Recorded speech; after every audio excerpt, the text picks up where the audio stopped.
হারামখোর বলো, তুমি দুনিয়া বেশি কি ভোগ করছো যেটা আমরা করি নাই?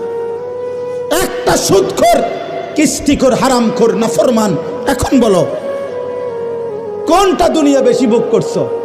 আমরা সোফা দেখি নাই, আমরার ঘরে টাইলস নাই, আমরার বউ বাচ্চা নাই, তুমি কি বেশি ভোগ করছো? নাফরমান, আল্লাহকে নারাজ করে বেঈমান, কি দুনিয়া ভোগ করলা?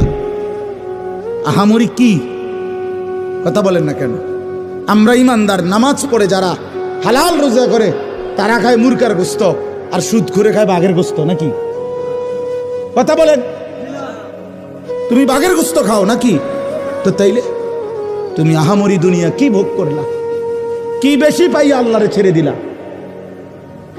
যুবক বলো ভাইয়া, কি বেশি পাইয়া মালিক ছেড়ে দিলা? কি পাইয়া? সারা রাত সারা দিন যে নারী দেখো, ছবি দেখো, উলঙ্গ দৃশ্য দেখো, তারে তো ছুঁইতেও পারলা না, ধরতেও পারলা না।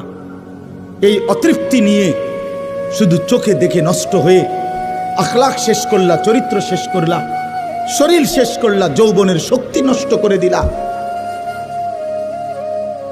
আর কি লাভ হইল ভাইয়া?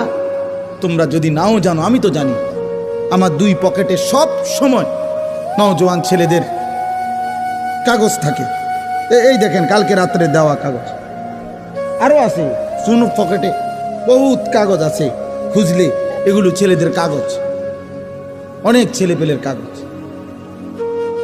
কেউ নেশাগ্রস্ত, কেউ জুয়ায় আক্রান্ত, কেউ জেনা ব্যভিচারে জিন্দেগি শেষ, শরীর শেষ, যৌবন শেষ, চোখের পানি ফেলে কাঁদে। হুজুর একটু দোয়া করেন। কি দোয়া করতাম?